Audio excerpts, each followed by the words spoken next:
सो यहाँ पे important question है सीबीएसई का।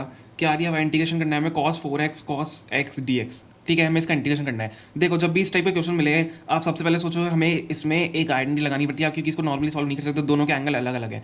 जब दोनों के एंगल अलग अलग हैं, हम एक आइडेंटिटी यूज़ करते हैं विच इज़, इसको ध्यान रखना। ठीक है, 2 cos a cos b की identity. 2 cos a cos b की आइडेंटिटी क्या होती है हमारी? ध्यान से देखना, cos a प्लस बी, ठीक है, plus cos A minus B. Simple है। ठीक है, ये हमारी आइडेंटिटी होती है 2 कॉस ए कॉस बी की। अब हम इसमें क्या करेंगे, इसमें आइडेंटिटी लगाएंगे, लेकिन देखो आप यहाँ पे हमारे पास कॉस ए कॉस बी है और यहाँ पे कॉस ए कॉस बी है, लेकिन यहाँ पे 2 नहीं है। तो हमारी आइडेंटिटी टोटल जो होती है 2 कॉस ए कॉस बी होती है। मतलब फॉर्मूला जो हमारा आइडेंटिटी का है वो 2 कॉस ए कॉस बी है, लेकिन हमारे पास यहाँ पे 2 नहीं है। तो हम यहाँ पे क्या करेंगे, 2 से मल्टीप्लाई और 2 से डिवाइड कर दो। 2 से मल्टीप्लाई और 2 से डिवाइड कर दो, 1/2 हो गया।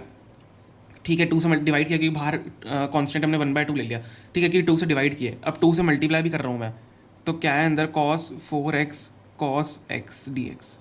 ठीक है, मैंने आइडेंटिटी यहाँ पे बना लिया है। अब 2 cos a cos b की आइडेंटिटी को पता है क्या होती है, 1/2 अंदर हमारा क्या हो जाएगा, cos a plus B which is cos 4x plus X. A plus B यही है ना, 4x प्लस एक्स। तो cos क्या हो जाएगा हमारा 5x plus cos a minus B 4 minus X. cos 4 minus X कितना होता है, 4x माइनस एक्स 3x होता है, cos 3x हो जाएगा।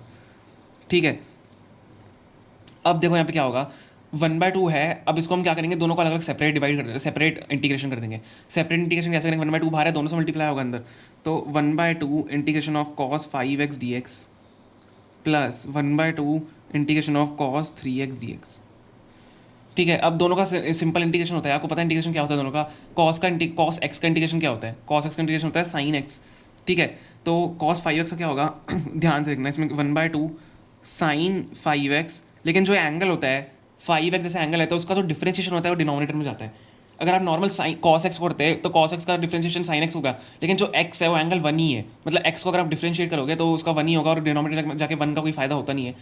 तो यहाँ पे होगा, लेकिन sin 5x है, जैसे डिफरेंशिएशन में चेन रूल के हिसाब से इंटू 5 हो जाता है, लेकिन यहाँ पे डिवाइड में 5 हो जाएगा, क्योंकि हम डिफरेंशिएट करके उसको डिनोमिनेटर में भेजते हैं, डिवाइड बाय 5। ठीक है, एंगल का डिफरेंशिएशन। सिमिलरली यहाँ पे करेंगे 1/2 sin 3x हो जाएगा cos का, और जो 3 होगा वो नीचे ले जाएगा डिफरेंशिएशन। ठीक है, अब क्या आंसर आ जाएगा यहाँ पे टोटल 1/, इसको डायरेक्ट लिखते हैं, sine 5x by 2 5 10 plus sine 3x upon 2 3 6 plus C करना मत भूलना। ओके, तो ये हमारा फाइनल आंसर होगा। ये छोटी छोटी चीज़ें ध्यान रखनी पड़ती है, और मेनली ये जो आपका फॉर्मूला है आपको वो ध्यान रखना पड़ेगा। Okay, thank you so much.